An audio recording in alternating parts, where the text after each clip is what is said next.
Welcome, everyone, to Dial the Gate, the Stargate Oral History Project. My name is David Reed. I really appreciate this episode. Andrew Jackson, who portrayed Supreme High Chancellor Persis in a pivotal episode of Stargate SG-1 called Divide and Conquer, is here with us. And since this is a live stream, I am going to be taking your questions for Andrew throughout the show via the YouTube live chat. So if you're watching through YouTube right now, go ahead and submit your questions to Andrew. And in the meantime, we're going to catch up. Mr. Andrew Jackson, Supreme High Chancellor Persis. Sir, it is always a pleasure to receive the Tok'ra on this show, and I do appreciate you taking time. How are you? My pleasure. Well, thank you so much, David, for bringing me on the show. I'm great. I'm keeping busy. I'm actually going to be doing a stage production of Jesus Christ Superstar, going to rehearsals this week. I decided at this late stage in life that I wanted to try my hand at singing, and had been singing for the last couple of years. Auditioned on a whim and got cast as Caiaphas. So that really nice priest who wanted Christ crucified is the character I'll be portraying. Hence the beard, which I'll probably have to darken, and because right now I look a little more like Santa than Caiaphas. Much more jolly than you should be, for sure. Yeah, precisely. Have you done a stage musical before? When I was a teenager, I got involved in musical theater, but it wasn't professional. And then I was hired on at Canada's Wonderland as a singer, dancer, and that was the end of that. I decided that wasn't for me. But it was during COVID that I really started to explore singing, and I actually sang at one of the GateCon conventions, the Yes. last one, and I did a concert, which was rather bold and brave on my part, and I just continued to grow as a singer and absolutely love it. I haven't We given up acting. It's just another facet of one's That's right. performance creativity. It's a notch in your belt. We talk a lot in this show about being brave and about Right. stepping outside of your comfort zone. And I think COVID, this show would not exist without COVID, to be perfectly frank, because actors were forced to learn how to use cameras and, really be forced to modify their surroundings. And so that gave us access to them through this show. But when you have an opportunity that presents itself, is it really going to kill you to give it a shot? If you have the bandwidth, because some of us don't always, you can't do everything. But that's good for you. That's great. Thank you. Yeah. Yeah, as you said, it's important to be brave. I think as actors though, and really anybody who's in the creative field, I think bravery is a very important part of all of this. We learn a lot from our failures, and I think it's important to embrace those things and just move ahead. Okay, what did I do wrong? Let's just know what to explore the next time. How to improve and grow. Failure is so important a teacher. And Mm, um, there is so much to learn by just trying. And as I'm sure you would be able to tell us in your career, just because you haven't succeeded in something in a particular go around doesn't mean you haven't rubbed elbows with people who may become a part of your future later on. We're all connected in various ways, and just the visibility alone may give people ideas to say, huh, I might want to do this. And you know what? Let me, see if the person who made me also think of this might be interested in getting on board the moving train. So all kinds of things like that happen all the time. So we got to make yeah, good ripples when we we go out there in the do. world. We So need to inspire others. Shine your light and just keep inspiring others that's to do it. the same. How old were you when you realized that this was something that you wanted to do with your life? I'm not talking singing and dancing. I'm talking Acting. performing. Yeah. Well, I gather I told my mom when I was 7. I pointed at the TV and said, I'm going to be doing that. Um, at one point, I think I thought I was going to be a visual artist, but it was really when I did the role of the old pickpocket in Oliver in a high school production. And I had this 15-year-old kid, they blackened out some of my teeth. And in fact, I spoke to the teacher who did the makeup and the crepe beard and everything. And he said, I glued it on your face and you transformed. And he said it was kind of disturbing. He said, because this 15-year-old boy became this scary, weird old man. And he said, you loved it. You looked in the mirror and you loved it. He said it was really quite alarming. And people at the time said, hey, you're a natural at this. You should consider pursuing this. But it was a bit like saying I want to be an astronaut. And I was foolish enough and naive enough to think, yeah, I think maybe I could like make a living out of this crazy career. But no regrets. You know, I followed my heart and did what I wanted to do. And it's not the only thing that you have to do, but it's important No. to be able to do, it's important to have things in your life that give you joy professionally if you can, you know, Hmm. even if it's just here and there. It doesn't have to be one thing. But that's interesting. So you were like, you receded into the character when the makeup went on. Apparently, yeah. Wow. Yeah, there are some actors who just Johnny Depp and Helena Bonham Carter are the two that always come to my mind. They just disappear into their performances, and it's like, unless you know that they're in the production, often I can't see them until like Wonderful. midway through something, and it's like, oh my God, where do they go? You know, it's just their demeanor changes and everything. So how it was Divide and Conquer your first Stargate audition, or had you approached for roles before That in the was, Stargate I universe? believe, if I'm remembering correctly, it was my first. Okay. So I had the time I had been living in Toronto, thinking I wanted to make my way to LA, and Vancouver was, was something I wanted to explore. I absolutely love Vancouver. I think it's stunning, and I ultimately lived there for 6.5 years. But I went there with the intent of hopefully booking some episodics, and I booked two that worked well. I had a shot a day on Beggars and Choosers, then on Stargate, back on Beggars and Choosers, and back on Stargate again. And I remember being wildly intimidated when I walked on set and saw these extraordinary designs, which was the studio was absolutely massive. And costuming was really impressive. I mean, having worked at the Stratford Festival, where costuming and design is an integral part of every production, I was widely impressed with the work that they were doing. And I came on set. Everything was moving fairly quickly. The producers were very nice. I was intimidated, but I was younger. I wasn't one that was going to come forward and sit down and have a conversation. Typically Canadian, I was embarrassed and shy about seeming too forward in that regard. And I remember walking on set. One of the first things they had me do was walk through the gate. Whoa! Which, yeah, Wow. Oh man. yeah, which was beautiful. And it didn't require a lot of imagination because these sets are so beautifully, built and designed. So your SGC stuff was first, and then the Tok'ra set stuff was second. Exactly. Oh That man. was my introduction. Wow. Yeah. This episode, I don't know how much you know about this episode in connection to the rest of the mythology, but for the first several years of the series, the first 5 or 6 seasons, this episode was considered the most divisive among all of the shows that they had put out, because it's the first time where we lose a regular guest star who is on our side. J.R. Bourne's character. J.R. Bourne's character, Martouf. Yeah. This was a big deal. And when it aired, it was like dropping an M60 into the crowd Wow. of Stargate fandom. And Darren talks about this much more eloquently than I do over at Gate World, because he watched the bifurcation in the poll that he put out every week go for 50% of the audience loving it and 50% of the audience hating it, and that never happened. It was extremely polarizing, which, as far as I am concerned, meant that it was a great show, and I am still divided on it to this day. It's a great episode, but did they have to kill him? I'm assuming none of that was present when you shot it. It was just another day. Or are you aware that at that time that JR was a regular and they were knocking him off? I was aware. And I can remember just even looking at his expression and the conversations that he was having with one of the other players, that this was a big emotional event for him. There was a big disappointment there. But of course, I didn't really know the actors. I didn't know him, but I understood what it was like to have that sense of rejection and a loss of something that was obviously, a series of mammoth proportions. And so I felt for him, in terms of what he was going through on the day. But like you said, this was my first day on set, and we deal with a lot of things in this business, and we just have to roll with it, whatever it is that occurs.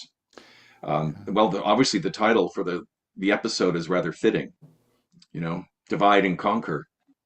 Whether do you think in hindsight they made the right decision to, or yeah, okay. In war, people Well, die a lot.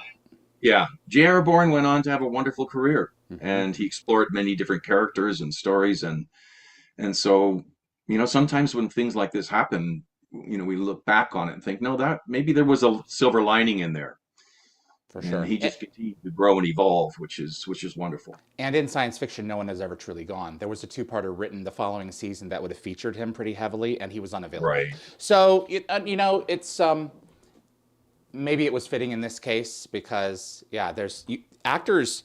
It's feast or famine, like you were saying. Yeah. Some multiple jobs a week, and then other weeks nothing. And it's like you've got to grab what you can while you can. It's like you have one trip through the buffet line, and you might as well pile everything you can onto that plate while you got it. Yeah. So, tell me about the council robes. Were they heavy? They look heavy. And how much did they inform the character and your poise and your performance? I mean, you sent me the episodes as a refresher, and I really appreciate that. And I remember watching it thinking that I was a certain regalness to the way that I moved, and I definitely will have to attribute part of that to the costume. The length of it. You're right. I remember feeling a weight on the shoulders, but because I worked at Stratford and wore period costumes, I'd had that experience, and so I wanted to move accordingly. They even padded my shoulders, which surprised me because I'm fairly broad-shouldered. And in fact, I think there might have even been lifts in the boots because, you just got to make me even taller. So I felt very, very imposing, but I also wanted to take on what the character represented, which was this dignitary. He wasn't, just like the head of the Tok'ra. He's the chancellor. He is high, and it was originally written for an actor in his 50s, and I was in my 30s. So I needed to bring that sense of weight. And I've mentioned this before, but when I went into audition, I decided to play the character like a character I'd played at the Stratford Festival in Julius Caesar, which is Octavius Caesar, who was a man in his 20s, but he was an administrative genius. So he was, he had a certain posture of someone who could take command even at a very young age. There's some people who are just born with it, and so Mm, it's you can see those folks throughout history. I mean, Alexander the Great, and it's not exclusively people who have life experience who can make those decisions in a time of great importance and move forward. It's certainly an asset, but it doesn't always happen that way. Uh, right. how aware were you through the material and through notes beforehand of who the Tok'ra were? Or was it just a lot of it intuited on the day and in the performances about the war that they had been fighting for thousands of years single-handedly against a hugely impressive force? A lot of that had to be intuitive on the day. I mean, obviously, I read the script, but there was a lot about the show that I didn't know, Yep. which is one of the tricky things about television because in many cases you audition quickly. Can you deliver on the day in the audition? And that's what they want you to bring to the table. There just isn't necessarily the time to sit down and go through and explore, all the history with your character like you do sometimes with theater or sometimes with the bigger, film productions where they maybe work ahead of time for a period of months even in order for an actor to really ground themselves in who the character is. Do you feel more at home in environments where you can really slowly take in the role, or do you like the fast pace of episodic TV more? I'm curious as to where you feel the most comfortable. I know a lot of actors who thrive under pressure. Right. I feel I do generally well under pressure, Yeah. but my preference would be to ground myself more in terms of what it is that I'm portraying. Mm. So much of it becomes organic. You don't want to think about it. You want to just want to be there, be present. Um, so I'm going to give you an example. I did an independent short film playing an Irish badass in this movie, and we rehearsed. We sat down and we rehearsed. And anyway, I had footage from this independent that wasn't shot particularly well in comparison to other projects. And I took my demo down to Los Angeles, and they looked at it and they said, Why did you deliver such a strong performance in something that's not of the caliber of some of these other things? And I said, because we rehearsed. That's it. We rehearsed. And the director, who was an actor, he actually took us into the environment where we were going to be filming so that we had a sense of what that space was like. So many times you get an idea in your head, okay, this is what it's going to be like. And then you get to set and it looks nothing like what you expect. And that can really throw an actor, or what's being delivered to you from another character is very opposite on different levels. It could be the energy, that could be the emotion, or even just something about them physically that is not at all what you read in the script. So there's so much adjustment that has to take place, on the day when you arrive. And it isn't like, oh, I'm going to rehearse, I'm going to film, and you've got to deliver. Wow. So yeah, thank God for something called technique that you develop over a period of years, right? So you learn to sort of cope with those situations, but it's just not always the best environment Yeah. for you to deliver the best you're capable of. I'd never thought about it that way, where the environment can be that critical in exposing you to certain facets of the character that you can access that you wouldn't have had you not seen the space.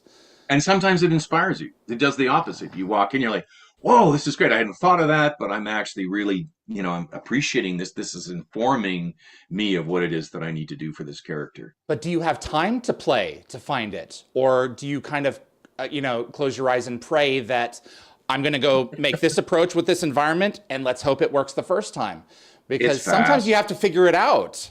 Yeah, it's fast.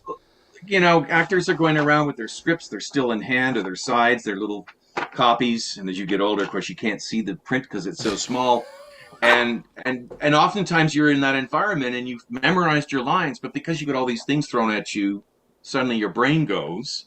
So you're then, of course, trying to ground yourself in your lines, remember them, and then you do a rehearsal, and it's like, okay, let's shoot. That's the norm in television. So you get the master, then you're going to go for medium shots, and then you go in for the close-ups, and you're hoping certainly by the time it's your close-up, either they haven't shot a tons of shots, so that now you're tired, you're exhausted, or it's still fresh. And so you have to map it all out in your head, and then just jump in the ocean and hope that you don't get eaten by something you didn't foresee underneath the water.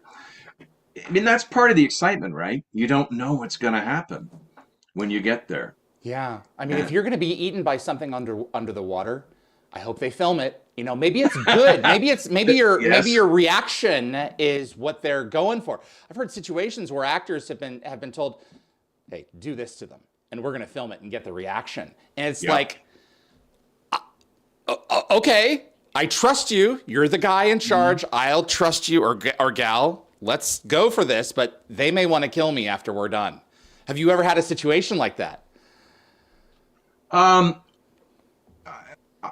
I'm probably more guilty of it, to be honest. Really? If I'm not getting what I want from an actor, Oh, right? They're not really paying attention. I might. Now you have to be much more careful about this now. Anything to do with touching someone else, you have to ask beforehand. But I would put my finger on their chest and just like talk directly to them so that they see me. There's something very kind of in your face about that. I've done that a couple times. I was working with some amazing actors on a show called Rogue, and they were so present. Every take was different, and I had to jump in and play with these very skilled actors. And I took my finger because I was going to do that, but I accidentally got the actor actually right in the temple, and I guess it must have hurt, but he was fine about it, which surprised me. But it really read in the shot. Like, I was really happy with the scene afterwards, and I know they were very happy with it as well. so they used So the there are take. moments. Oh yeah, oh Wow. yeah, oh yeah. I mean, somebody else might just say, "Okay, cut. That just happened." No, Um, don't cut if you're getting yeah, if you're I mean, getting an interesting reaction. He's not hurt, so I he'll I let you know if shot he a is. I shot a fight scene and I got punched in the head for real, and I ended up with a thing the size of a mandarin on my head, and was actually told by a stunt coordinator, "Hey, you got to get ice on that, or you could go blind because of its proximity to the eye and the Yeah. veins and everything." But as I'm shooting it, I thought, keep going. they got it. Like, that must look really good. He just hit me for real, hard in the head. So, I mean, I respect if an actor feels that they need to be told those kinds of things. Sometimes it's just the way you deliver. You might surprise the other actor because you give them something emotionally they didn't expect. I might not even expect it. It just happens. Christopher And that's Judge. living and breathing in the moment and just letting it, Oh, man. be whatever it's going to be. One of the last episodes of SG-1 is a show called Talion. It's the most bloody hour of Stargate, I would have to tell you. And there was an actor by the name of Craig Fairbrass who was the guest star, Jaffa by the name of Arcad, going up against Christopher as Teal'c. And Craig wasn't holding his punches. He was really hitting Christopher. And he probably wasn't hitting him at full force, but he was connecting with him, and he was really starting to piss Chris off. And Chris went to James Bamford, the fight coordinator, and he said, because Chris had already asked him, lay off a little, okay? And Chris went to James Bamford and said, if he doesn't lay off me, I'm gonna punch back. The same, yes, with Yeah, equal energy. yeah. But the result at the end of it is one of the most visceral shows that we ever had. But Christopher will definitely tell that story when given the chance. Wow. Yeah, I don't do that. I don't, physically make contact and hurt people. I'm just talking more in terms of Right. the way that I emotionally play a character with someone and surprise them. Right. If and you're I not feel that it's antagonizing not- them. Yeah. No, I don't want to antagonize. Surprise an actor maybe in the context of the scene where I think it's appropriate or feels right organically, but not. No, that's not cool. You shouldn't hurt an actor. I worked on a show called Seawolf, and this is interesting because you're talking about people making contact, and there was a lot of fight stuff, and I got my ass beaten at one point. Their scene was so bloody there was actually a critical review of it. Was disturbing. It was a family show. Wow. And I was hearing that there were actors were punching each other for real, and in some of these sequences. And we're out at sea. We're on an 1800 schooner. Some of us getting seasick and they're filming it. You can see them throwing up over the side of the boat. We were living that whole 1800s ship schooner experience. You were saying being that in you dories and near death experiences. So with these punching, wasn't entirely surprising. But what I wanted to say was it didn't read well. When actors fight for real, it doesn't work. Right. Believe it or not, the fake punches, in terms of what the camera picks up, is far more effective. What probably worked in this case is that the actors got upset, angry. So it would be the energy that the camera is picking up, not what was happening in terms of the physical facet of that. Because, the real contact, it doesn't, for whatever reason, doesn't read well. So you had heard previously before shooting on this that this was a behavior, or you got that while I you heard were it doing before I started Okay. shooting. I wasn't involved in those scenes. I heard about it. But we were forewarned on that shoot. You might die. You might die, and you had to be prepared to accept that. But this was a dream of mine. I really, really wanted to be out at sea on a schooner, and whether it be a life experience or a filming experience, that was something that I was always drawn to. Have you had a performance? Don't need ginkgo on this show. Just come on my show, and I'll pull out all the memories out of your head that I can. Have you ever had a performance where you did the job, because you need the work, and you walked away going, "Wow, I didn't expect to have not just as positive an experience as I had, but a almost kind of transformative experience in this role where the character or the people that I was with, this became something that I wasn't expecting. And this is something that I can carry with me now with fond memories." Yeah, of course. I could, off the top of my head, I can think of a few experiences. One of them is a stage experience. I was doing a production of Frankenstein, which is based on the novel, and beautifully written. And so there's a lot of quotation marks in the novel of these monologues that the characters deliver. And I was playing the role of this genius brain and this very tortured soul character. I don't know if you ever saw Penny Dreadful, but that No. particular character of the creature gets explored as and several other characters, and the series is absolutely brilliant. Anyway, it was a wonderful, rich role.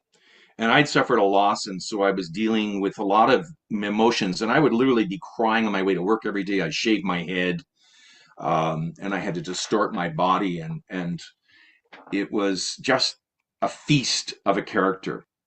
And even though I was tortured emotionally at the same time, and there was moments where the character becomes psychopathic and full of rage, and then becomes very vulnerable like a child. And I remember there was a preview, and I had done so much soul searching work in preparing for this, physically, emotionally, just tore myself apart to get ready for this. And I remember doing the preview and thinking, is that it? Is that all there is? Because I didn't get where I had expected to go. And the next day was opening, and I just flew. It was like an out of body experience. You took off. I totally took off. I wasn't doing it anymore. The character completely consumed me, and I was just flying across the stage, and I was weeping, and it was just all the work I talked about doing and that I felt wasn't present for when I needed it suddenly was there. And so when the show finished, I remember thinking I could die now. I finally did what I Yeah. set out to do as an actor. I really felt proud. And I actually had a playwright see, it was a strange thing to say to me. He said to me in the bar after seeing it, he said, "You were going for brilliant, weren't you?" But it was very antagonistic. And I said, "Yeah, actually." And he goes, "Yeah, I thought so." That was it. It was like, okay, so was that a compliment or was that an insult? Or it didn't matter though. It was how I felt. And my mom, who's not one to give compliments, she saw the show and she said, "Well," and she's very matter of fact. She goes, "You did it." Yeah. Maybe your And I, performance exceeded the grasp of um, of the play a little bit by everything that had happened to you. I think the role calls for that. So I Yeah. don't want to think that. I mean, I think that is an extraordinary character. And if you Yeah. look at not the Hollywood rendition, but the actual original character in the novel, Yeah. I think it is a beautifully drawn character, and it begs the question: who's the real monster here? Is it the scientist, Frankenstein, or is it the creature? And it's a little of both, really. So It's great science I fiction. love the complexity of the characters, Hmm. and that relationship between the two, and him really being your god and being able to defy God right to his face, and yeah, it was a very intense, liberating experience. May I ask you about the opposite? Can I ask you about a situation? Um, I don't need specifics. I just want your emotional reaction, like how you handled things, where you had a director that ultimately it turned out that you couldn't trust, or you had a counterpart in a performance that just wasn't delivering, and it's like, you know what? We're here. I'm getting paid. I'm a professional. I'm just going to do what I have to do to get through this because what I'm putting out, they're not picking up because acting is all about reacting. And sometimes, like you said Mm. earlier, you've got to poke them and say, "I'm right here. Be with me here in this moment." Or you're led by a director or someone above you who's like, "I know what they're trying to do, but it's not working. But it's my job to follow where they go." What do you do in situations like that when it's not? Sometimes you have to imagine what they're giving you. An acting coach will say to you, if you don't find anything attractive about the character, like maybe it's their eyes, maybe there's something, just find what it is about that individual that you're working with that you're drawn to, right? Hang on to it Something for dear life. positive and hang on to that. Sometimes what they give me is intentionally designed to undermine me, and I'm like, oh, is that what you're going to give me? Fine, I'm going to use that. And I do. I actually see that as a gift, a strange gift. And then they realize, oh my God, I actually just helped him. right? And that really pisses them off, which feeds me even more, right? Yeah. Because now I'm having a dance that's fun. Mhm. I mean, I like to think that most actors are generous in giving, but the reality is that there are times when you're dealing with an actor in an on-camera situation and you give to them when the camera's on them and it turns around. He's like, wait a minute, where is all that stuff you were giving me? I Yeah, had a this is director my pick up on thing. that. Yeah, and he reamed out the other actor because he realized, he says, why isn't Andrew delivering what he was delivering before? And so he forced the actor, to deliver a performance. I didn't have to say anything, but I'll share a story that I shouldn't. But I think you'll find it entertaining. I was working on a shoot with an actress, and in truth, she was probably doing what she felt was right Yeah. to achieve what was needed for our characters. So it wasn't a power play. This was for the role. Oh, it was that too. Oh, It okay. was So all of the a above, twofer. All right? right. So I'm playing a really vile, despicable character, like a character that I had struggled with because there was nothing redeeming about this, Wow. evil, pathic, villain. Wow. And I remember going on set one day, and she was nice to me at first. We knew each other, and then she just turned on a dime.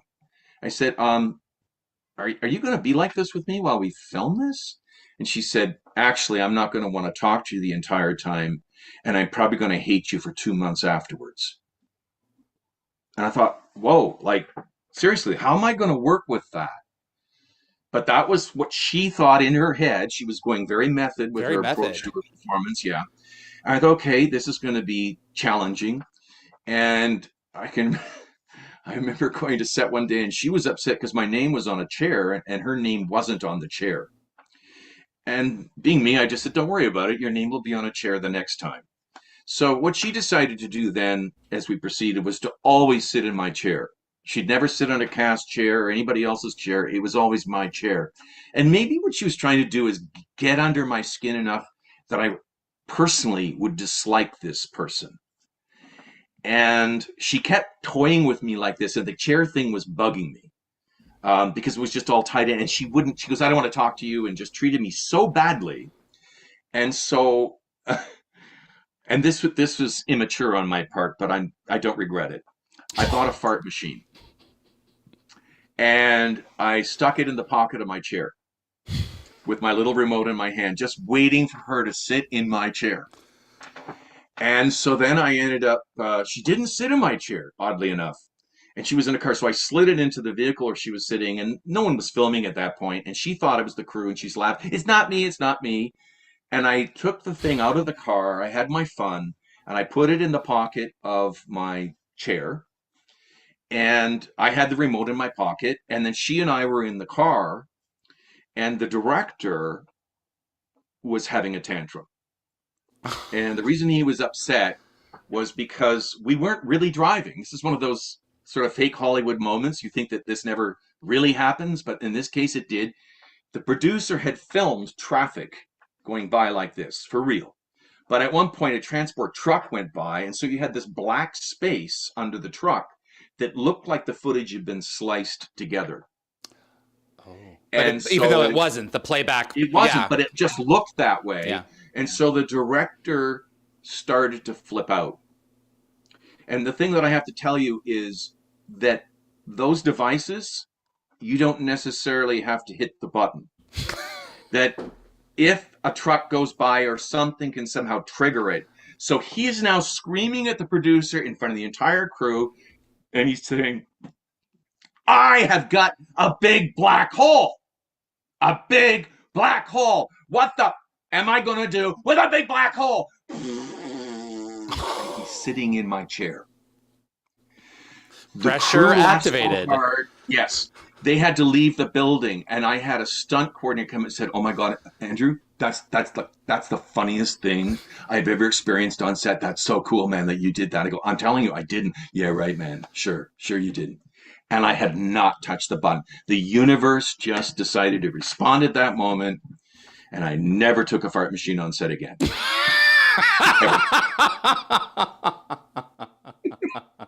True story. You want to live. You don't. Yeah. And if I were to tell you what that show was, and Yeah, for a pilot for a big name series. Yeah, I'll just leave it at that. Wow. You know, sometimes the universe blesses you in unexpected ways. So I don't know if I was blessed. The producer was thrilled. The director, not so much. He's like, "Whose chair is this?" He was really upset. sometimes it's healthy to be taken down a notch. Just a notch. Yeah, That is wild. Man, I've got some fan questions for you. sure. Matt T says, when you and Colin Cunningham played Shig and Lipset in Andromeda, Right. I've not seen Andromeda, cards on the table. Did you discuss Stargate at all? Did it ever come up? Your characters in that show are both so different from your Stargate roles. It's great, he says. Oh, that's good to hear. We talked about the experience on Stargate. Absolutely. I was really inspired by Colin Cunningham. Still am. He's a good guy. You know, yeah, and I really appreciated his take on the industry as far as being willing to promote oneself, to connect with the audience, and to really explore a range of characters. He was forever playing the chameleon, and he had access to all these amazing wigs, and I shared that passion for saying, "Hey, I want to explore a range of characters." And I can remember um, I think one of the description of the characters what the producer said to us with that show is that they wanted a cross between drug addicts, these very powerful, larger than life characters, and ice capades. You're like, what? Yeah. So these were very eccentric, very, very eccentric characters. And I had some ideas. My character was very excitable, and he'd clap and do these odd little things. And Colin was completely open to that. And we just kind of, I felt we worked really well together. I had an absolute blast playing those characters. It was so over the top. And they wanted that. They wanted that for the show. Yeah. There are certain performances. I dislike the new version of Stephen King's The Stand that was put out in the last few years, with a passion, because I'm a huge fan of the novel and a huge fan of Mick Garris's miniseries from the 90s. Right. But in The Stand, Ezra Miller delivers a performance as Trash Can Man that is unlike anything I have ever seen. He is under your skin creepy, and you can't deny that it's an amazing performance. Colin has told me stories where his agent is giving him auditions, and he gets the information, and he's like, "I'm not going to play that way. I'm going to get a wig. I'm going to get an eye that's like grayed out or something." Nothing to do with the performance on the page at all. He's wanting to deliver something memorable. He's willing to go so far as to deliver something that he would do, that he would want to do. If they don't want it, that's fine. But obviously he's got the bandwidth to do this in this particular situation when he does it. And the director or whoever it was got back to his agent and said, "What was this?" And the agent in turn turns around to Colin and says, "What did you deliver?" They were so blown away. He didn't get the role, but he left an impression. And that's what he wanted to do. There's something to be said for that. Yeah, a certain defiance. I mean, there's a tendency in this business, and it's understandable, to put us into certain slots. And particularly out of the States, there's so many actors, right? Like, how do you figure out how to work with all of these people? And so it's much easier to think, well, this is your specialty, and this is what you do over here. And you go into Canada, boxes. Yeah. And so I can remember when I was young, I had troubles because of the way I looked. I auditioned for the series Highlander for a guest star. But she made me do a pre-screen, and she says, "Look, that's great." She said, "Clearly you're fighting your look on this. Come back tomorrow and just try to mess up your look or do something." And I was clean shaven, and she said I looked like an Irish Spring commercial. And there was a guy with his hair slicked back, and I went looking for the washroom, but there wasn't one. It was these prefab buildings on a studio lot. I went out and stuck my head in a mud puddle, right? And I'm dripping with like mud on my head. And they're kind of freaked out, and they said, "Where's your resume?" And this guy said this to me. He said, because I said, "Where's my resume?" He goes, "I ate it. I was getting into my character." So I repeated that in the audition room. So at this point, there's no concern about the look. It's just that we have a crazy guy. She had a copy of my pick and res. I auditioned, and I got the job.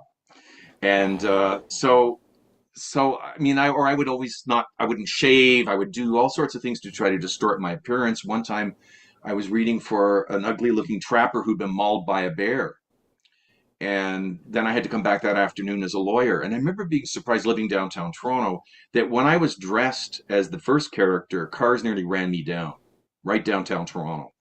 And then when I came back in the suit, having shaved, cars would stop. I'm talking a pedestrian crosswalk. People perceive you based on your appearance. For It was a better or for real lesson worse. for me. And so I'd audition for a Russian mafia. Sometimes I audition, I'd put like fake tattoo on my neck because that's a really intimidating thing. And I'd watch people actually leave the sidewalk to give me room on my way to the audition because you got the lines the night before. I wasn't trying to, affect the public per se, but I wanted to make sure that I was in the mindset of the character by the time I got to the studio for the audition. And yeah, I mean, it's amazing how little things, shoes. There was a famous actor. He talked like, how did you play your character with all the transitions? And he said it was in the shoes, and because he was wearing uh, work boots in the first part of the story. This was the music box, and in the second part of the story, he was wearing running shoes. In the end, he was in dress shoes, and his whole body language changed, and it was the reveal of this loving grandfatherly character becoming someone who was actually in Auschwitz, but at the dark end of things. And it was the lead character, it was her father, who she Wow. loved dearly. And she had to come to reach, she was defending him in court. It's an incredible film. Um, yeah, it was interesting. Yeah, shoes. So I guess the lesson to take from this is whatever it takes for you to get there. To Yeah. A, find your place, but I'll B, service the documents that you have in front of you. Hmm. Not for yourself internally, but not for your aggrandizement. Whatever it takes to Yes. get there. To tell the story. Yeah. To tell the story. And also, it's really important too, because you are working with other people. So you have to be mindful and respectful of the fact that they are doing their own process as well. And so you have to find a balance within that allows you to work as a team, not just with fellow actors, but with the director, producer, people, craft service, whomever. I remember when I wore prosthetics for Final Conflict, they were upset because I went to lunch. They just didn't want to have to look at my face. Hadn't occurred to me that it would put people off their lunch. Um, To fill in the details here, Andrew played one of my favorite characters from Earth Final Conflict, a Jaridian. They are scales and they are spikes, and they are completely alien to us.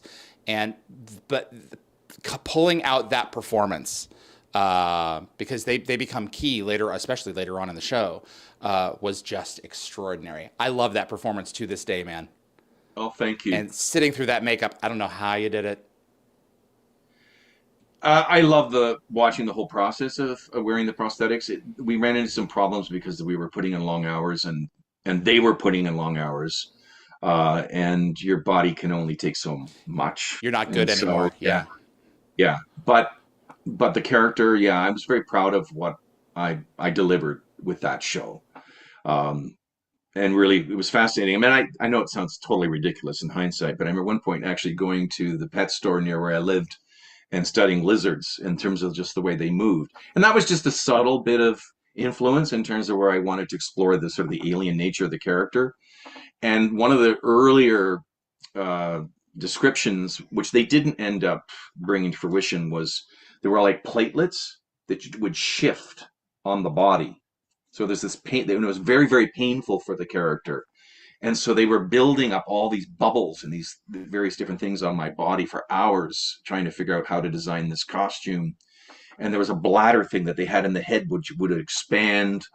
There were many creative ideas that were fascinating, but I was the first The first Deridian one. in terms. Hmm. Yeah, We'd heard about them, but we'd never seen them. So they really wanted it to be interesting. yeah. Yeah. The thing for me too was I had been exploring the voice quite a bit on a feature that I worked on before that, and the lower register. And so I really wanted to put that in with this character and do these strange things vocally. And I learned about this afterwards. They sat down and they had a meeting because they were going to digitize my voice. as the Jaridian. They were going to digitize all Jaridians, not unlike what we have with Stargate. And they watched my performance and listened to it and said, you know what? We're not touching that. And they said, if we have another actor that does that, we won't digitize it. But with the other actors, we'll digitize the voice. So that was a real, that was probably the greatest compliment to me, was to say, we're going with his vocal performance. You provided something that they wanted over the idea they had in mind. Now that's a feather in your cap, or scales. Yeah. Scales. Jeez, that's great. Jacob, any memories from the set of Smallville? Anything that stands out from Smallville? There are a couple. I remember there was 2 days of shooting, and the first one, my character, he's being injected with morphine, and that was the best thing, actually, because I remember going to the gym and I was working out that day, so I was a little tired. And my character is kind of in a sleepy stupor. So I asked, can I go to the set earlier? And they let me, and I went and laid in the bed and kind of just napped. Right before they called action, I took a nap. If it works. Yeah. And came in and we shot it, and they said, you know what you're doing is great. We love it. But you're a little too slow in your delivery. Can you just speed it up just a little bit? Who injected me with morphine again? Yeah? Do you know what that does to a person? Oh, man. But, so I really, really enjoyed playing that scene. Had a wonderful actor. And then the next experience was a little more challenging. They hung me upside down in a truck in the middle of a farmer's field in the summer. It was very hot, humid weather. And I was kind of excited, actually, to be hung upside down. They harness you. Somebody offered me spring rolls. I should have said no, because the body harness around the waist is so tight that it's extremely uncomfortable. And they say it needs to be like that because they're lifting you from the waist with wires to the bottom of a truck. And it was a beat up old truck, and there was mud on the foot of the truck that was landing in my nose and mouth, and I was struggling to breathe. With the spring rolls? With the spring rolls. Trying to digest them? And I started against gravity? Fast, and they're waiting like, okay, they're setting things up. And I kind of tilted because I realized I'm going to pass out. I'm not able to breathe, and I'm starting to hyperventilate, and so I kind of said, let's just shoot the thing. Yeah. And so they did, and we got it. But after that, I felt that there was a sense of claustrophobia every time I do a stretch exercise and roll my knees up over my body. I go right back to being inside that truck where you're developing a new complex. I was like, that was not what I expected, right? I thought it would be cool hanging upside down, but yeah, it was. If I'd been hung upside down in a room with good ventilation, it probably wouldn't have been an issue at all. But it was the dirt from the truck and the corset. But I loved the show, and I loved my character, and the people were very, very nice. And they had one of the best craft services of any place because the actors had to look good. And so they had all these really good quality protein bars. And I know that sounds ridiculous, but some sets you go on, all there is junk food. Yeah. And maybe some fruit. So it's the little things, Yeah, exactly. And sometimes you do have to suffer for your art. Yes. Oh, man. Lockwatcher says, you starred in a short-lived series, Family Passions, that had some interesting guest stars from Bewitched. Anything that you recall or anything that stands out about the guest stars in that series? Ooh. I wasn't aware there were actors in that from Bewitched. How cool. So the show shot for 8 months. It was a Canadian-German co-production. I had already worked on a soap opera, which was All My Children. He said Family Passions, right? Yes, apparently Juliette Mills, who played Tabitha. Yeah. There were, okay. That's Passions, though. That may be something different. Okay, let's 99 to 2008. 99, 2000. Okay, then that's not Family Passions. Okay, sorry, guys. That's Google AI is screwing me up. Okay. Yeah, but Name go ahead. Of the show? Apparently, Family Passions is the project that you were in. He's saying. Right. So I worked for 4 months Okay. I was under contract, and I would have gone longer, but the show ended. Okay. They didn't continue on with a series. Um, it's interesting. The studio was became a very important studio in Toronto, and it originally had they found a coyote, a dead coyote in the studio, and it was full of doves cooing. And for the first few months, they actually had to edit the sounds of the cooing doves. They were shooting them, killing the doves in this old, worn down building. But series like Earth Final Conflict and others actually ended up working in that same space after they had completely modified the structure. But we were the pioneers of working in that space on Eastern Avenue in Toronto. And I was playing a character who was Swedish named Jan Futing. And they I guess they dubbed us into German for Germany. There is one thing I'd love to share, but I can't. Andrew, you're with me. How long do we go? How far do we go back? Yeah, no. Abridge it. Find some way. Massage it into. Thinking, it was my agent who was wonderful, who came, and it was a party that they had, and it's sensitive, but it was. Yeah. How do I put this? She's Jewish and a wonderful person, Mm-hmm. and we had a rock band in Lederhosen playing and doing a show, which was 80% of the funding was coming from Germany. Okay. And let's just say that she was feeling very oddly uncomfortable, and yeah, so that's not. It was from a cultural vantage point, it was quite interesting. Yeah. Having German, but when I worked on Seawell, for example, that was a production where we had wonderful German actors involved on the set, who are fantastic. Sebastian Koch for one, and with British actors, Tim Roth was on that show. Okay. But we don't often, get these co-productions. They're complicated from a producing perspective. Yeah. It was a bit mad working on that show because, there was a lot of very talented actors, young actors who went on to have big careers that started out on that show. And now that you mention it, the show, J.R. Bourne was on the show. J.R. Bourne worked on, I don't know, it was 2 or 3 or 4 episodes. And I can remember being introduced. Yeah. Right. And he was studying business. There was this guy who was a business major, decided he wanted to be an actor. You go take a look at the cast from that show, and I think you'll be shocked by the number of actors who sort of found their way along that, early on in their career and went on to do other really big things, or relatively big things. Yeah, I'm recognizing some names on here for sure. But you never know who you're going to rub elbows with, who's like, and you see him a few years later, it's like, wow, look at that. No one would have ever thought that with Jason Momoa, playing Ronan in Atlantis, that he would have just exploded into the mainstream. But I think life is great that Laurie Holden. I think life is great that way. Look at the career she's had. Yeah, exactly. But I mean, we could see with some of these people, you could see the potential that was certainly there. Mm-hmm. But so much of this business isn't just talent or look. So much of it is circumstances, or just being in the right place at the right time, or who you manage to develop a relationship with in terms of the business and networking. And there's so many factors. Mm-hmm. Or what is that expression? You have to have a talent for talent.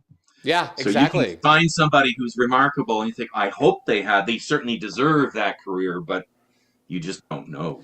And sometimes it's not the looks at all. Steve Buscemi was a fireman. And I mean, he's just so magnetic. You can't take your eyes off of him. The way that he says that the parts that he gets and goes for and gets is just like, wow. You always know that you're going to be in for something interesting if he's involved. So, Christian Unpronounceable, that's their name on YouTube. Any memorable differences between Stargate and Dark Matter, Joseph Malazzi's other show? Well, I mean, it's a completely different concept in terms of the show. I went on to play the commander in that show, and I think the story, and certainly the character that I was portraying as the commander, it was much, much darker. than some of the characters that I saw in Stargate or the character that I had to portray. And trying to find the justification of why he chooses to do things the way that he does, which were extreme from a political military point of view. But one wholeheartedly believes in what he's doing. And that was interesting to explore. Sci-fi lets you access facets of personalities that normally wouldn't fit in conventional situations, and you can explore their humanity in ways that a lot of other genres wouldn't allow in the process. Yes. Well, in this particular case, because it was so political. Yes, certainly. It was so political. I had to draw on my own sort of personal experience as it relates to something that was very, very political. Okay. And so I was able to really find that quite accessible for me in terms of my own story as it related to the character. It really helps to like the individual you represent. It doesn't, you can be playing the baddest of characters, but if you can find something, some glimmer of something that you think that offers some light, I think it makes playing the role so much more appealing. I have watched performances of people who, as far as I'm concerned, when I'm observing them, it's like, okay, they're playing a dislikable person, at least a person that they clearly dislike. Like they have not given any. There's a lot of like political shows and everything. Oh, they're playing this type of person. The person that's playing the character clearly does not like this kind of a person. And they're cranking it up to 11. And I feel that takes me out of it because you're not even trying. And if you are trying, you're doing a very bad job because all I'm seeing is you taking a great deal of personal satisfaction in eviscerating something that you don't like, So you may be a bad actor, but when you can attempt to relate to a character, to be sincere about a character's performance in the moment, you can be whoever you want to be when you're not on that in front of that camera. But I think it's so much more relatable as a viewer when the performer, at least like you say, tries to find something about someone who's awful that may be redeemable. They may love their children, whatever it is. You got to try to find something. Otherwise, I think audiences are good enough to tell that a performance is insincere. And if it's insincere, it doesn't work. Acting is truth. Yeah. I remember when I was working on the soap opera, somebody came up to me, "Why do you tell lies for a living?" You kind of yelled at me. I was kind of mad. And I was like, "I don't." "Yes, you do." And the friend who was with me at the time, who didn't understand acting, said, "Yeah, you do. You lie for a living." I go, "No, I don't. I tell the truth." That's it. Exactly. Right? You're And playing so a role, if you want to call that lying, Yeah. for a few hours of the day, sure. But if there is truth in the page, you're always attempting to find the truth. So sometimes you may not succeed, but at least you're trying. Yeah. For sure. Raj Luthra, if Stargate were to ever return, and it's just a question as to when Amazon gets around to it on the roulette wheel, that's not their words, that's mine. Would you be interested in returning either as Persis if they continue to go in Brad Wright's direction, or to take on something new? And if you did want to return, what would you like to do? Oh my goodness. Well, first off, yes, and yes. Okay. We got that out of the way. Yeah. It's interesting. I thought about looking at Persis because I was obviously had a very different body. What would you do with that? Would I want to? I would be interested in either exploring something completely new, and if I really had my way, I'd say, can I do both? But that's just being greedy, right? That's being an actor. There's makeup. Yeah, absolutely. No, I would love to. And what would I want to play? I'm open to playing anything. If it's a well constructed character who has something to offer with a really interesting story with some complexity, Mm-hmm. uh, yeah, the answer is a definitive yes. I think that there's something for everybody moving forward with Stargate. If Amazon plays their cards right, they should be offering something for people who are brand new who are being interested in the show, and Mhm. people who are legacy fans of the series. And if they do it right, they'll be doing that for the folks on the back end as well, for people who have been a part of it in the past and for people who are coming to it for the first time. That's wonderful. I love hearing that, and thank you. That offers hope to those of us who, My lips to you know, God's ear. okay. Because right now we don't know what's going on. So I'm basically saying this, as someone who's the plane is coming toward a fiery crash into the ground. I'm like, it's okay, it's all right. We may be able to pull it out. We may. So it's not that bad. But sometimes it feels that way because Amazon's had the property now for so many years and they've still not done anything. And so all of us are kind of demoralized at this point. But with the size of the franchise, something will happen. It's just a question of when. And that's fact. So the question that was asked, suddenly the channels in my brain are going, and I'm thinking it'd be fascinating to do something different with a character that has a spiritual element to it, right? Something, maybe they're not 100% physical. We think of this as being a solid and that we all live in these physical bodies and then we move on into the spirit world. But if there was something that was almost a blend between physical and spirit that is unlike anything we've ever witnessed or seen in this physical world, that's just an idea that came to my mind, just creatively. If you could somehow, and it would affect the movement or the way that you physically appear, maybe almost morph in and out of something that's physical form and then non-physical form. Just an idea. How familiar are you with video games, like the video game series Not overly. Half-Life? Have you heard of Half-Life? No. The antagonist is a being called the G-Man, and he always had a really strange cadence of speech. He comes in at the most critical moments of the gameplay, and I was always like, why does he talk that way?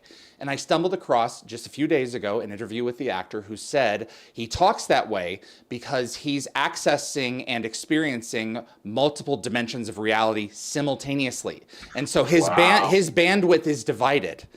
And there's a lag between the realities. So he's carrying on multiple simultaneous conversations. And I was like, that is brilliant. And up until that point, that was irritating. And you just never know what a performer is thinking. So, but it makes sense with the character that is happening to him because he's completely mysterious for the last 26, 27 years. No one knows anything about this guy. And a performer must make certain decisions so that they can pick a degree of attack in a direction, that you have to give them something. Otherwise, they come to you and it's like, okay, why are you playing it that way? You don't have the ability to say, I don't know. You don't have the ability to say that. And if you do, say that, I don't know. You have to have a reason for everything in terms of your performance. So that makes a lot of sense. There was a scientist who said that if we were to meet an alien race, there would be something about them that we would find very beautiful and something absolutely repugnant to us, right? And it could be a cultural thing. It could just be something about them physically or whatever. So those are interesting things to think about in terms of like what you could write for a character that's outside the box of maybe what one normally would expect to see of an alien in television.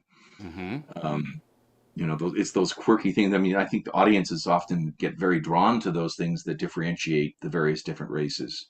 Yeah, in Enterprise, I did Star Trek. Yes, you did. Strange New Worlds, and I played Captain T'Chak, and yeah, I mean, there's a huge legacy that follows with anybody who's playing the Klingon. That's right. But exploring all those things and the way that they behave, and they're so militaristic. Honor. How do you? Yes. Oh, yeah. Something that's sadly very lacking in today's society. There's certain things that we can find attractive and other things that we would be, and when the race first started appearing, they were a pretty disturbing and scary looking race. Absolutely. But appealing enough that you had people that wanted to dress like them and literally design their entire home around, I remember hearing a story about two fans who loved the Klingons, and they allowed their daughter to have a room that she wanted, And so she made everything pink, but the rest of the house was It's apparently Klingon. Klingon. Wow. And they hated her for doing it, but she at least had her Wow. own space. There's a true story of a hostage negotiator who was called in. It was some kind of a holdup, and the guy who was holding the gun would only speak to someone who spoke Klingon. And I don't know if they had to call Mark Okrand in, who invented the Klingon language, but it was one of those situations where it's like, okay, I guess we're getting someone Wow. on the phone if he wants to be That's spoken to in hilarious. Klingon. Yeah.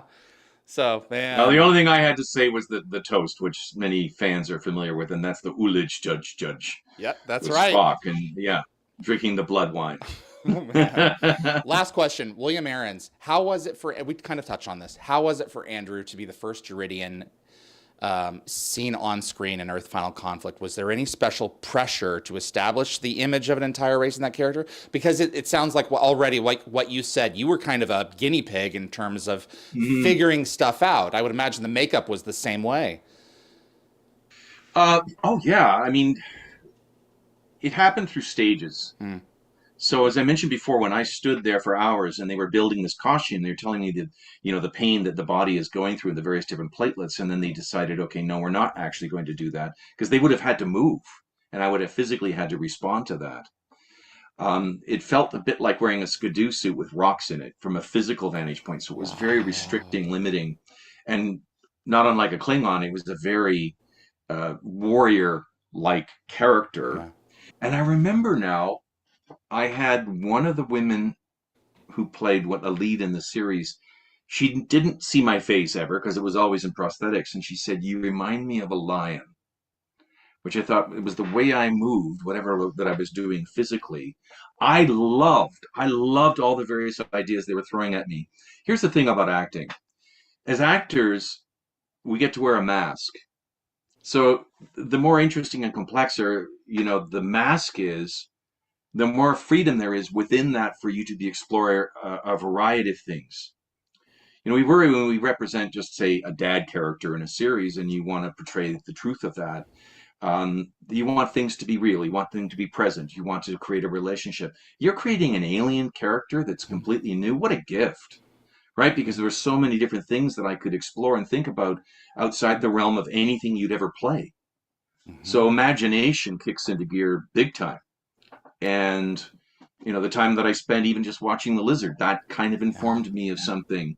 Watching them apply the makeup, and how did that make me feel about myself in terms of seeing my face in the mirror, and that's now my physical appearance.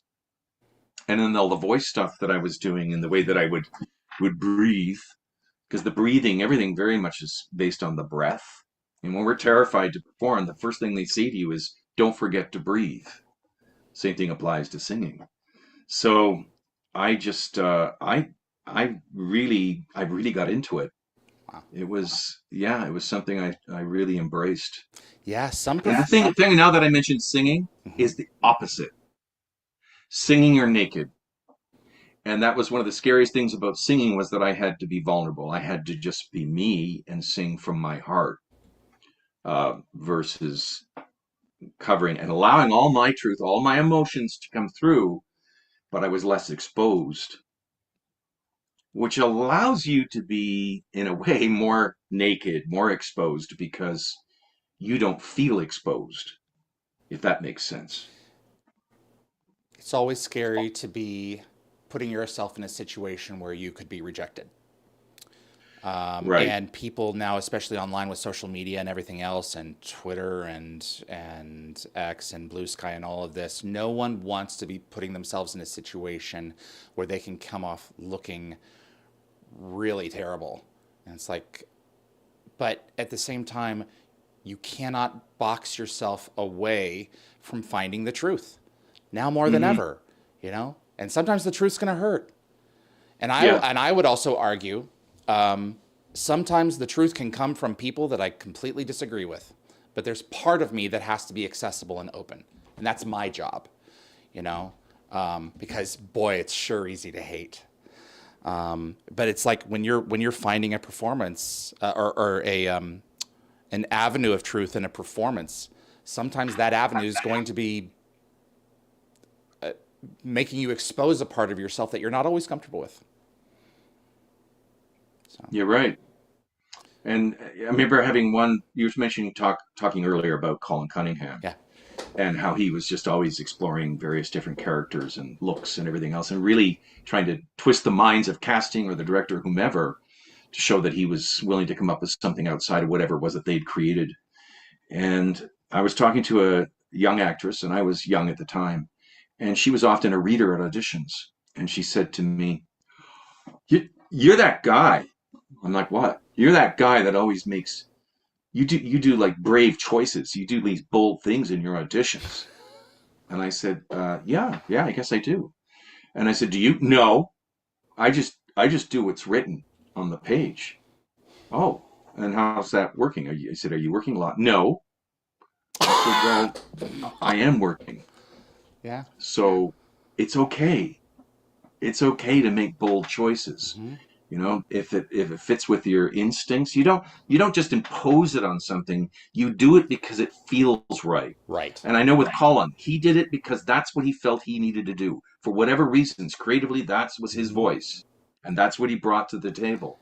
And so you bring whatever that is. Yeah. Because what's the worst thing that's going to happen is they're going to go, no, we don't want that. That's exactly right. Right? So you walk in there, and I would always say, go in there to please yourself. That's right. If you've walked out going, I did really solid work there. And the other thing, too, is the moment they say, okay, I like this, but don't do this, let them play with you. Let be the clay putty that they expect of actors so that they can reshape whatever it is that they're trying to put together. So that it's a collaboration of creativity as opposed to, well, no, this is what I want to do. This is my character. And it's not done until it's done, until it's in the can. That's right. And if you feel that you have something to deliver, but no one's got a parachute for you, but you think that you've got it figured out based on the information that you've been given and the direction that you've been given, part of you somewhere, and Colin does this in spades, part of you has to be willing to jump out of the airplane without a parachute, because something is going to happen. That has to be scratched. That's right.